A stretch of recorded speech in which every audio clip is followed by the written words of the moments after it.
Long ago, in the city of Kokoriko, lived a young witch named Kiki. She was 13 years old when she was on her usual trainee tradition for witches at the time. When Kiki started living with the baker and his wife, Kiki started her own delivery service, and with her companion Gigi, of course. During Kiki's time in Kokoro, she began to develop a friendship with a boy named Tombo that caused Kiki to lose her powers temporarily. But over time, Kiki gained her powers not only for flight, but for elements of earth. She was able to control water to put out fires, to regenerate dying plants and flowers, and to talk to other animals besides Gigi. At their high school graduation, Tombo got down on one knee and asked Kiki for her hand in marriage, which Kiki happily accepted it. 7 months later, with Osano and her husband Fukio, and their son Etkito, and Kiki's parents, Kokorike and Okino, as their witness, Tombo and Kiki wed. They had been married since they were both 18, and 5 years passed, and something wonderful has happened in Kokoriko. Kiki and Tombo were going to have their first child. Everyone was excited for Kiki and Tombo. Akito couldn't wait to have a friend to play with. He really hoped that Kiki and Tombo's child was going to be a girl, because he wanted a sister, but Fukio and Osono never had the time to have another baby. Kiki was in bed with her cat Gigi. Tombo had gone out to work with the baker and his wife, so Kiki had done very few deliveries on her broomstick. Due to her being heavily pregnant, she could go into labor any day now. "I'm very tired of being pregnant. Nowadays, it's just boring being stuck here," Kiki groaned. "Well, Kiki, Tombo is just worried about you and the baby," Gigi explained. "He's a nervous wreck now. He's excited and worried at the same time. Like, look at you. You look like you're going to burst anytime now." With that being said, Kiki got up and headed towards the bakery, which wasn't far from where she and Tombo were living. They were still living in that same area that Kiki was in ever since she started her delivery service. Gigi followed Kiki to the bakery, where Tombo was surprised to see his heavily pregnant wife. "Kiki, what are you doing out of bed?" Tombo asked. "You need your rest. The baby can come any day now." "Tombo, why can't you let your wife have some of her freedom?" Kiki scoffed. She was very moody while pregnant due to her mood swings. "Like, Tombo, you're just overprotective of me." "I know. It's just I'm worried about you and the baby," Tombo replied. "I'm very sorry if I acted irrational about this. I just can't stop thinking about the baby." "Hey, Tom, it's okay," Kiki reassured him with a smile. "It's not your fault. It's the mood swings I'm having, and this pregnancy has been fun, but catching up on us at times. And we should be excited that we're going to have a child, and I'm happy that you are as well." "Thanks, Kiki. With you by my side, we could just take on about anything," Tombo replied as he kissed his wife. "So how about you go deliver these to a house on the other side of town?" Just as Tombo said that, Kiki felt a sharp pain in her abdomen. "Urgh!" Kiki groaned. She then fell onto Tombo's arms. "What's wrong?" Tombo asked. "Tombo, I think the baby's coming." "Oh!" Kiki moaned in pain. "I think it's the baby's coming." "Now?" Tombo asked while freaking out. Osano and Fukio, along with Akito, now rushed into the main store of the bakery. They heard Tombo screaming and wondered what was going on, but seeing Kiki in pain made them concerned for her. "Kiki, what's wrong?" Osano asked. "The baby's coming," Kiki replied. Everyone began to get Kiki's things. They helped Tombo and Kiki rush to the hospital. As soon as they were on their way by Fukio, who was driving, Osano then called Kiki's parents and alerted them about the news. The parents had to get to Kokoro Hospital to see their grandchild, so they were on their way within minutes. While at the Kokoro Hospital, Tombo rushed inside the hospital with Kiki in his arms. Gigi followed them as well. "Please, someone help!" Gigi screamed as he ran towards the front desk with Tombo and Kiki. "Ma'am, my wife's in labor," Tombo said. Then the woman looked at the front desk. "All right." Osano then called and said that you two were on your way, the woman replied. Then Kiki and Tombo were rushed to the maternity ward. Gigi had to be in the waiting area. When Kiki's parents showed up, the black cat just couldn't stand the screaming. He was worried for Kiki. The black cat just stared at the delivery room door, wondering if Kiki would be okay. After a few hours of labor, Gigi was asleep on his chair when he was awoken to Kiki's loud scream. It startled his sleep that he jumped out of his chair. Damn, if it hadn't gotten any worse. This is even worse than the time Lily was having kittens. I'm happy and glad to be a male and not go through all that, Gigi muttered. Then the doctor stepped out of the delivery room. How's our daughter? Is she okay? Riki asked. Kiki has given birth to a healthy baby girl, and they're doing just fine, the doctor reassured her. A granddaughter? That's what we have? Okino asked his wife. We have a granddaughter. We'll have to see her and Kiki, Goriki replied. When Kiki and Tombo were in another room, they were alone with the baby together. Gigi, along with Kiki's parents, were in the room as well. Kiki was holding her and Tombo's daughter while in bed. Labor lasted about 6 to 8 hours, but it was all worth it. She's so beautiful, Tombo said. She sure is, Tombo. She looks a lot like me, Kiki replied. Gigi got a better look at the baby. She's very cute. Anyway, I hope she has her own companion someday, Gigi said. She will when she's older, but I wonder if she's a witch like you, Tombo added. If she's a witch or not, I'll still love her no matter what, Kiki said to Tombo. She does have her father's eyes, but she mostly looks like me. I can't believe that she's finally here. Welcome to the world, sweetheart, Tombo said to his daughter as the baby sneezed. We're proud of you, Kiki. Our granddaughter is finally here, Kori said as she hugged her daughter. I have a feeling that she's going to be a witch. I just know it, Kiki states as he was suddenly picked up in the air, panicking as he notices. Hey, what's going on? Kiki, who's doing this? Gigi panicked. This made Kiki and Tombo look down at their daughter. She inherited her mother's powers. Our daughter has inherited your witch's powers. How was that possible? Tombo asked. Kiki had her witch's powers when she turned free. She might have gained the powers before birth, Okino replied. Well, that is very possible. We'll have to be in control of her magic for a while, Kiki said. Then her daughter began to cry. Oh no, she's crying. What should I... Kiki then stopped when a bottle of milk appeared in the baby's arms. What the? Tombo questioned in surprise. How did that happen? It's her magic that's done it, Gigi answered. The baby drank the milk from her bottle within a few seconds. As the baby burped, the parents just burst out laughing with Kiki's parents and Gigi. They all looked down at the baby and smiled. She's quite smart for a baby, that is, Kokuri said. Well, she doesn't have a name yet. What should we name her? Kiki said. Well, that's a good question. We'll need a name for her, Gigi said.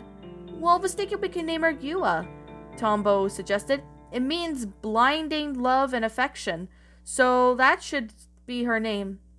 That's perfect, Tombo. Yua it is, Kiki replied, smiling at her daughter. She's gonna make her family very proud. She's Daddy's girl, all right, Tombo said as he got a chance to hold Yua in his arms. About a week after Yua's birth, another child was born, but this child was with his parents in a town called Slag Ravine, where a couple lived in a house not far from the mines. Shita has gone into labor while at 39 weeks pregnant, and it was 2 weeks early. This didn't alarm the two of them, as they were prepared for something like this to happen. As for a pregnant woman, babies are either born before or after their due date. Dola had gone to go get the doctor while Patsu stayed with Shita in their house. They had been married for 2 years and decided to have a child of their own. Shita unfortunately had a miscarriage before she got married. During the pregnancy since then, Patsu was concerned for Shita, but with the doctor's advice for Shita to avoid having another miscarriage, Shita went through the pregnancy without any problems or miscarriages at all. Patsu, I don't think I can last any longer, Shita moaned, grabbing Patsu's hand. The doctor and Dola aren't here.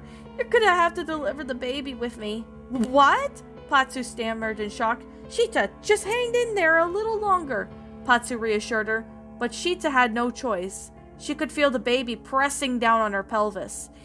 This baby is saying otherwise, Patsu, so please just bear with me, Shita said. I know I haven't done this before, and neither have you, but we could both do this. We'll both do this together. Alright, just breathe while I get things set up, Patsu instructed as he grabbed what was needed. He hated to see Sheeta in pain, whenever he knew Sheeta's second pregnancy wouldn't end up in a miscarriage. The reason why the first one was a miscarriage was because of the stress Sheeta was going through. Plus, that was during the time when she was in college. As Patsu finished setting things up, he helped Sheeta onto the bed and get ready to deliver. The doctor or doula weren't here, so it was just the two of them in the house. Sheeta was scared, and so was Patsu. They were scared of something going wrong, or something happening to Sheeta or the baby. Sheeta's labor was a lot quicker than usual, so she was only in labor for about 4 hours. The first 2 hours were just slow process of labor until her water broke. During the contractions for this third hour, Dola headed out to get the doctor. But ever since she left, Dola and the doctor hadn't been back yet, and Sheeta and Patsu had no idea why. Sheeta, on the other hand, did her best to do her breathing. Patsu reassured Sheeta that everything would be okay. When it came time for her to push, Sheeta was screaming in pain. It felt as if she was being stabbed by someone. "I can't, Patsu, I can't!" Sheeta cried out in pain. "It really hurts!" "I know, Sheeta, but it'll be over soon. You're doing so well. You can do it, Sheeta," Patsu encouraged his wife. "I know, Patsu, it really hurts, though." "Oh," Sheeta said while starting to cry. The pain was too much for her. "I know it does, honey, but do you want to hold your baby? Do you?" Patsu asked, trying to give some motivation for his wife. "Yes, I want to hold our baby," Sheeta replied. "Here's what I'll need you to do. You look at me as you breathe. I make you happy. And just think of something to take your mind off the pain," Patsu suggested. "Like, think about holding our baby. We'll face this together. And you're not alone, Sheeta. You'll be okay." As Sheeta did her breathing, she did what Patsu said to her. Within a few pushes, the baby was almost there. So Sheeta breathed when Patsu told her to stop pushing, and as he got a blanket ready to wrap the baby up. When Sheeta pushed more, she screamed as if she never screamed before. As soon as Sheeta's head fell backwards onto the pillow, she heard cries of a new baby. "You did it, Sheeta," Patsu said, his voice cracking as he started to cry tears of joy. Sheeta looked up at Patsu, holding a bundle in his arms. She sat up as Patsu handed her their baby. "We have a son." Patsu kissed Sheeta's forehead. The new parents were proud to have a son. "He's beautiful, Patsu. He looks just like you," Sheeta said as her son stopped crying when he felt his father's gentle hand rubbing his hair. "Hey, little guy," Patsu greeted. "It's me, your dad." "Hi, sweetheart," Sheeta joined in. "I'm your mother." Just then, Dola arrived with the doctor by her side. "The docs in the house love birds," she announced. "Sorry it took so long. The traffic was bad out there, and Her thoughts were interrupted, however, as she gasped at the sight of a wonderful baby in Sheeta's arms. "Oh my," Dola said. "Isn't he a handsome one?" The doctor walked towards the three and asked, "Is this your child?" "Yes, it is," Sheeta said, nodding her head. Once he got a closer look at the baby, he was surprised of what he saw. The baby boy just looked like his father, with both eyes and hair looked like his mother. "Wow," the doctor said. "Your boy's got his mother's eyes and hair, and he also looks just like you, Patsu." "That's because I got good looks," Patsu said before showing off. Sheeta stifled a giggle, with the best of her ability flex muscle in a rather ridiculous way. "You might want to save your muscles, Patsu," Dola said sarcastically. "Otherwise, your son might think you're a wimp." "Aw, Dola," Patsu said, chuckling a bit. His son clapped his hands. Sheeta just laughed around before saying, "I think he's laughing because Daddy's being a show-off." Patsu then chuckled along with Sheeta and the doctor. He checked on Sheeta for any tears that she may have from childbirth, and luckily for Sheeta, there were no tears or anything serious wrong with her. The doctor gave Sheeta some painkillers as she would feel cramps for a while, as after childbirth, she would feel the cramps for a few days. As soon as the doctor made sure Sheeta was okay, he checked on the baby and had to make sure that the baby was healthy. And he was healthy for being born at 39 weeks. The baby was doing well, and so was the mother. After his work was done, the doctor left Patsu with Dola and Sheeta alone. "Glad you two made it through okay. I was worried about you two while traffic was happening," Dola said. "Yeah," Shita and I delivered this baby together, and he was healthy and fine when he was born. Good thing nothing was wrong when the doctor checked, Patsu replied. He does need a name. What are you two lovebirds gonna name him? Dola asked. Shita and Patsu both looked at each other, then turned their head back to their friend. Hiroto, they said in illusion. Hiroto? Dola repeated. They nodded their heads yes. You know, Dola said, I like that name. Glad you do like the name, Shita said. It means big flight, and it suits him. As Shita held her son, Hiroto began to cry. He's hungry. I think I know what he wants. Shita began to feed her baby. As soon as she was finished feeding him, Shita looked at Patsu as she was really tired. I got him, Shita. You need some sleep, Patsu said as Shita handed him her son. Now Patsu then looked after Hiroto as Shita was getting her rest. Back in Kokoriko, it was at least a few weeks since Kiki and Tombo had their daughter Yuwa. The new parents didn't expect Yuwa to be a challenge to handle, but with her being young, that was to be expected. Yuwa was crying in her crib one night, and Tombo had changed her diaper and fed her, but she was crying a few hours later. Kiki decided to check up on her daughter, so she got up and headed towards her bedroom. Upon entering her daughter's room, Kiki picked up her daughter from her crib and held her. Her diaper was clean and she wasn't hungry. Kiki wasn't sure what was wrong. Kiki began to head over towards her rocking chair, where she sat down and holding Yuwa. Midnight moonlight shining through the curtain lace paints a perfect picture on your perfect face. One sweet angel sleeping in my arms.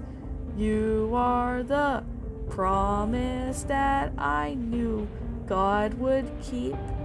You are the gift that makes my world complete. And you'll never know how much I love you. Well, I'll keep on telling you my whole life through. Now I believe in blessings, and you're the reason why. So dream on, my little witch, while I sing you my angel's lullaby. As Kiki finished singing a lullaby for her daughter, Yuwa fell asleep within seconds. She really liked her mother singing. Kiki knew that her love with her daughter was nothing more powerful than that.